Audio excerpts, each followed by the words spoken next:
Hey, I'm Klain, aka Gorgoth, of the band Misyrion, and we are releasing our debut album, Kingdom of Misery, very soon. The album is actually out now, so pause this video, go listen to the album on whatever streaming platform audio source you collect your sonic delights from, and then after you've listened to the whole album, come back to this video, comment your favorite song, and keep watching if you so feel inclined to know about how we made the album.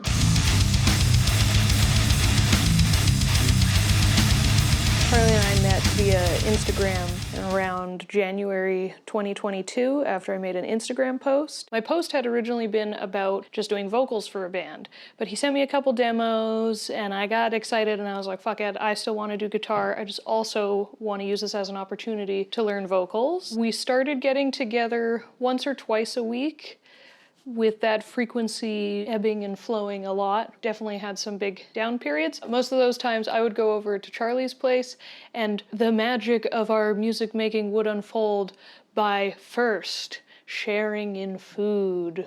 Wonderful food. We became gluttons together to make our Charlie, bless his heart, most of the time would make me some kind of food and we would eat together and then we would get to work. What our typical workflow would look like, we would sit at his computer. My arm was still quite bad at this point, and computer work tends to be one of the worst possible things I can do for it, so he acted mostly as the computer engineer. We both would hold guitars, and we would kind of play stuff until someone was like, oh, that's cool, what's that? And then we work with it a bit, shape it into something we like more, and then Charlie would track me playing it, and then we would lay out a song and go through it, hack through it a few times over, until we had a skeleton that we, for the most part, liked, and then we would go in and program drums, just using Ash Pearson's drum loops from Easy Drummer, and then maybe making little custom changes here and there. But we would lay down the whole guitar foundation first, unless we were really excited about drums, and so sometimes maybe we would add drums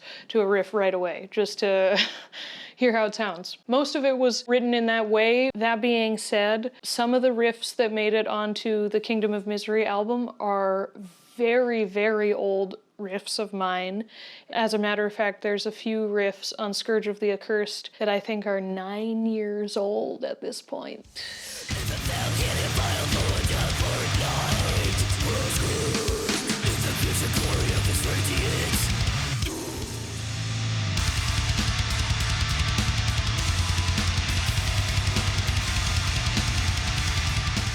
So we laid out our songs skeleton-wise with guitar and drums, basically finished all of them before trying to put any vocals on. There was a few that sort of happened in a jumbled order, but mostly the song skeletons were done before we started laying any vocal ideas.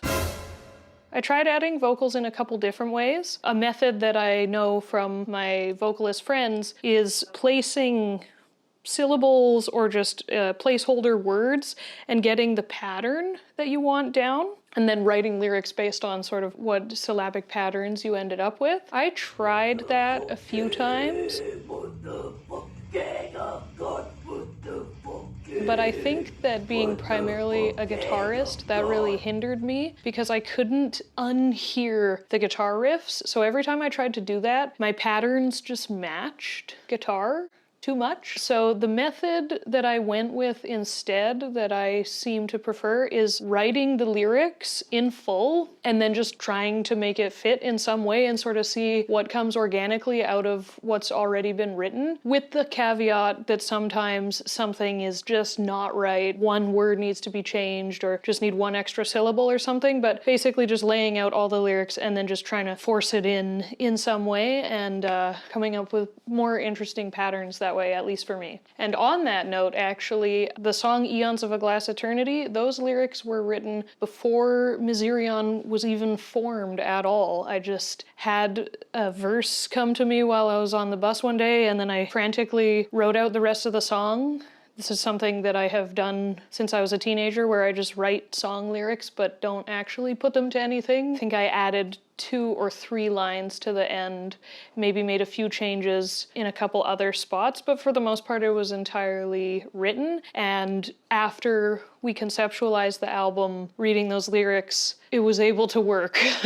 I was able to make it fit into the story. Lyrically, my favorite songs are probably Eons of a Glass Eternity and also Ode to the Morning Slaughterhouse. I just really like the different patterns, and I think the lyrics themselves are really cool. If you're interested in reading any of the song lyrics, you can go to our Bandcamp page, and as you're listening to the album, you can read along to all the lyrics. So as I previously described, my sort of vocal method of how I wrote vocals to this album, there is one section in the album that differs from this, and it is one of my favorite parts in the whole album. In the song Kingdom of Misery, there's kind of this interlude clean section where I stop playing guitar and I just do these very high, despairing screams over that part. That was a day that I was at Charlie's and we needed to work on lyrics and vocal stuff, but I didn't have any lyrics written yet. This was when I was still trying the syllable method. We had this section of the song. I knew that I wanted to be like black metal shrieks like crazy,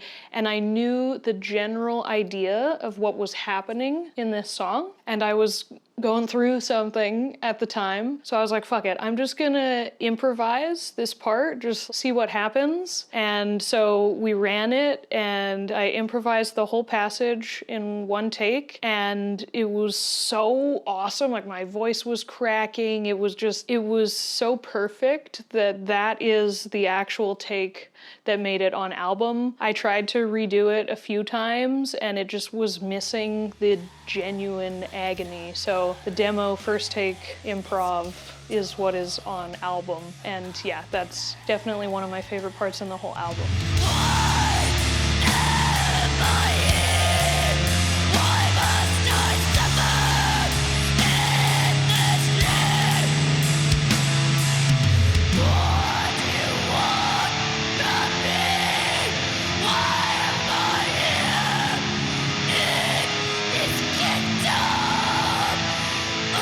So Charlie and I had been writing for a while. We didn't have any lyrics yet. We also didn't have a band name. So when we were first trying to come up with a band name, there was a few things going on. One was a very old note in my phone, probably about 6 or 7 years old, that had all these potential band names that I liked for some sort of potential future project. One of those, and actually at the top of the list, was Misyrion, and I had spelt it M-I-S-I-R-I-O-N. Just some word I had made up, and I just really liked the sound of it and how it looked. And I sort of kept pushing that to Charlie and he didn't seem too into it. So we also went down the exploration route of this huge list of words that we like and then just seeing how they combine. We sat on that for a while, but I did keep pushing this Misyrion idea, and then eventually sort of stated like Misyrion as a word can mean kingdom of misery, which is then conceptually what this whole album is about. So I think it eventually grew on Charlie and he suggested a respelling of M-I-S-Y-R-I-O-N to be more similar to misery, and I love that, and so now that is the band name, and hopefully he's happy with that name.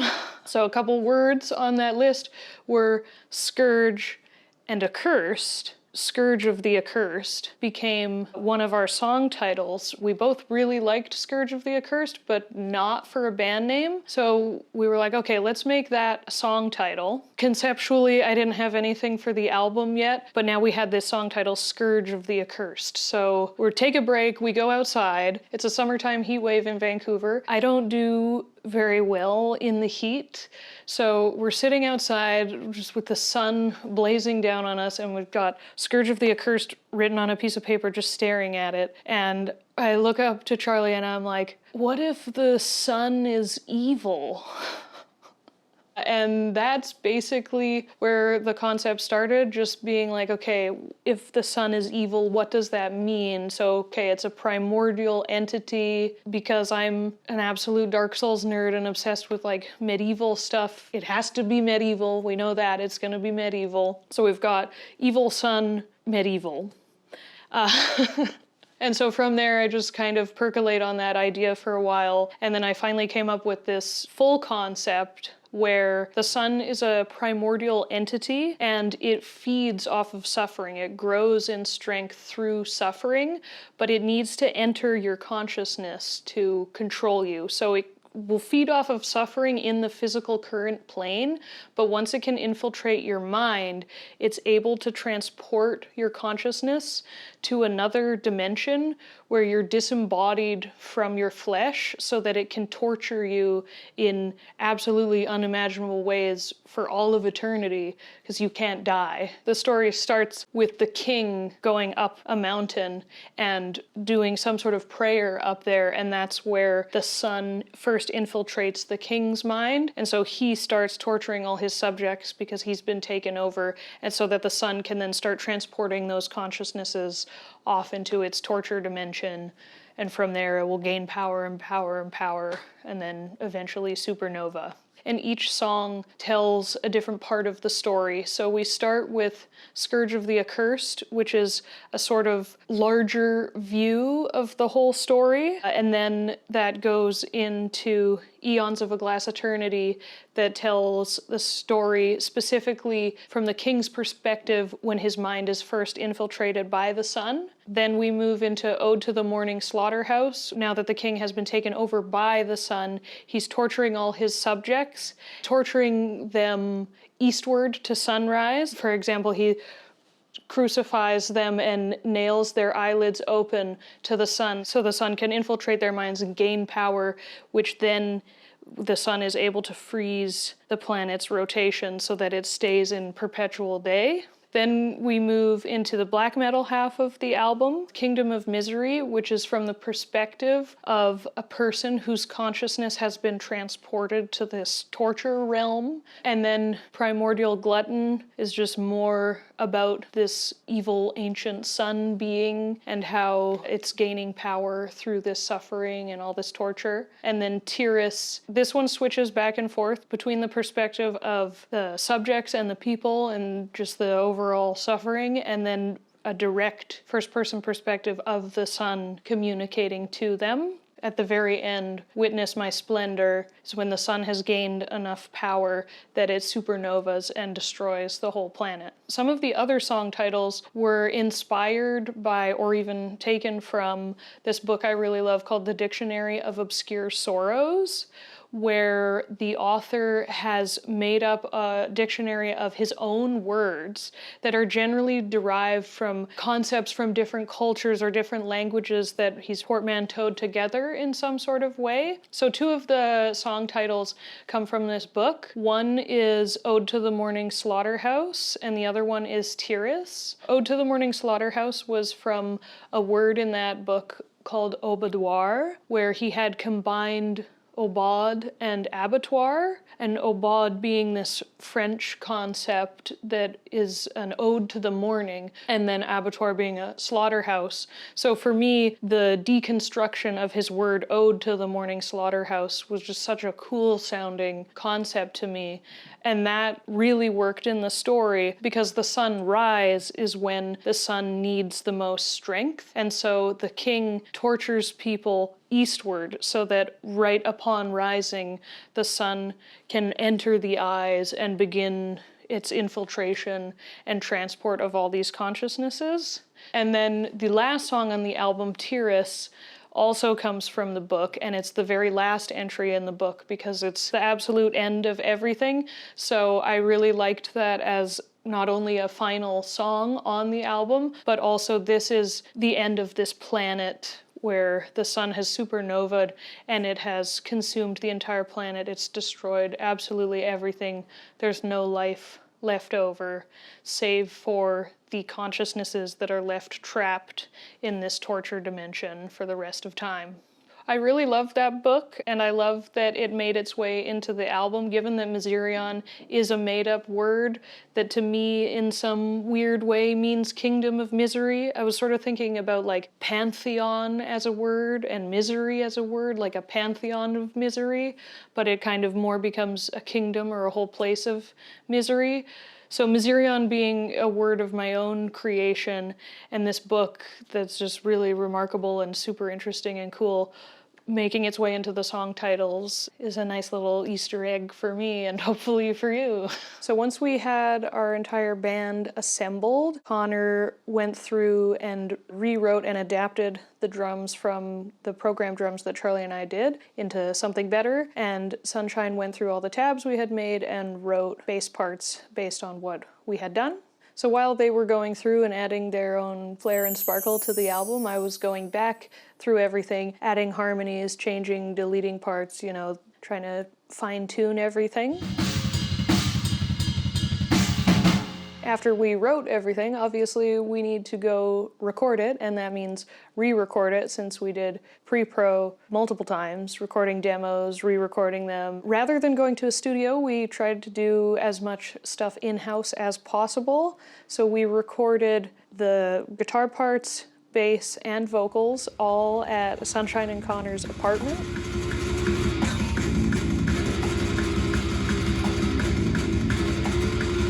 We're tracking. This is real. Scorched the flesh! Perfection! Scorched the flesh! Perfection! Hell yeah, brother.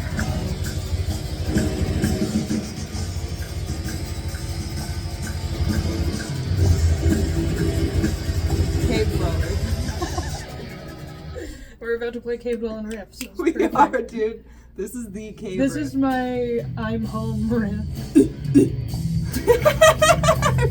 Yeah, I just came home.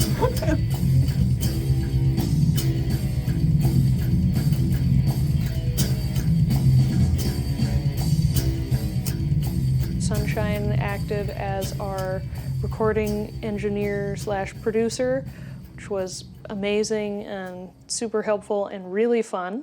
And then we recorded the drums at my school. We were able to rent a soundproof room, set up the drums in there, and spend all day recording, which was also really fun. I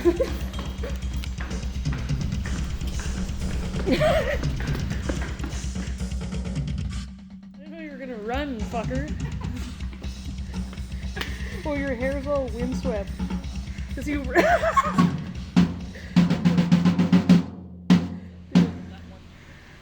was really difficult. I'm never doing that again.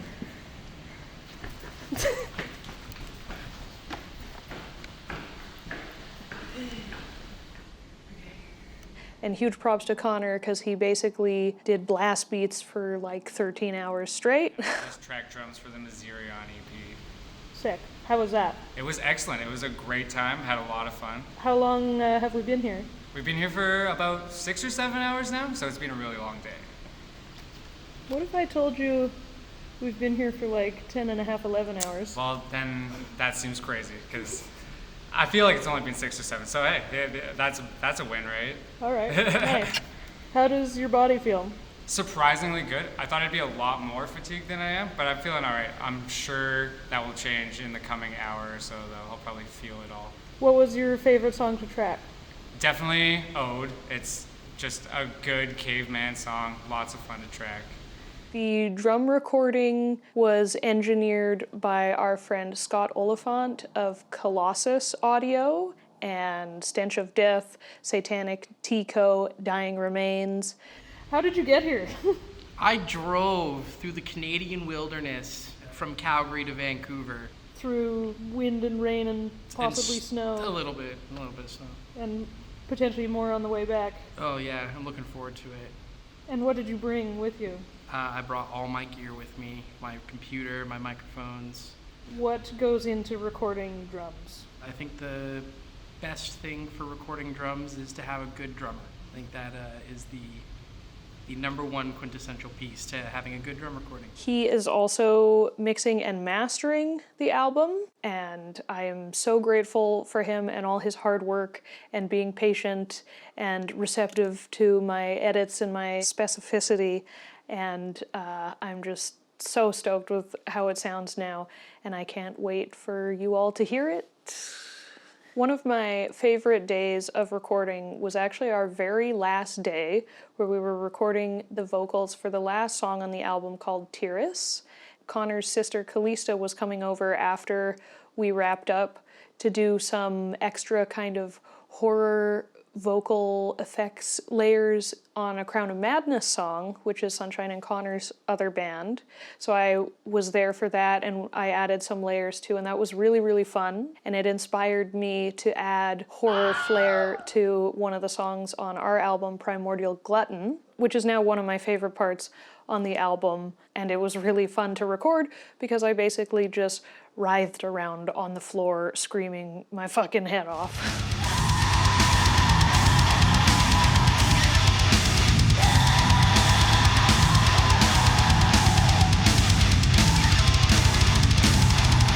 The artwork is being painted by my friend and tattoo artist, Ian Olson of Porchlight Tattoo in Victoria.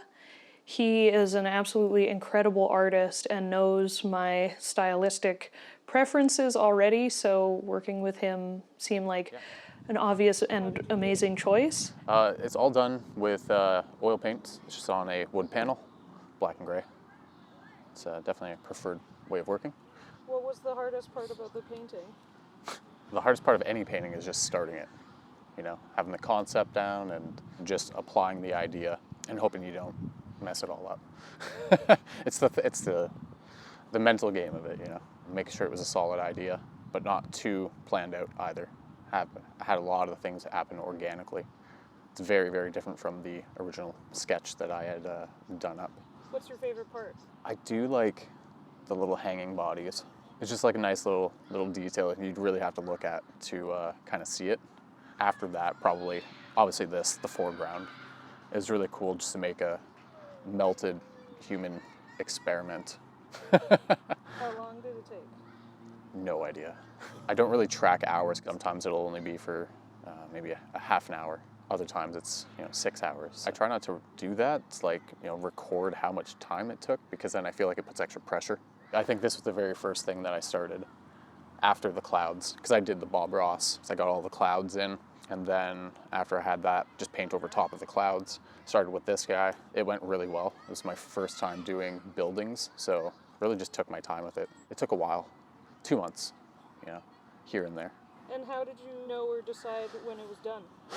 That is just as difficult at like starting and finishing, because like a painting is finished when you decide it's kind of finished, right? Because I could have just kept going in and changing things and adding things. So I guess I decided it was finished when, I don't know. Sorry, a fucking ant literally is down my pants and is biting my ass right now. Ow!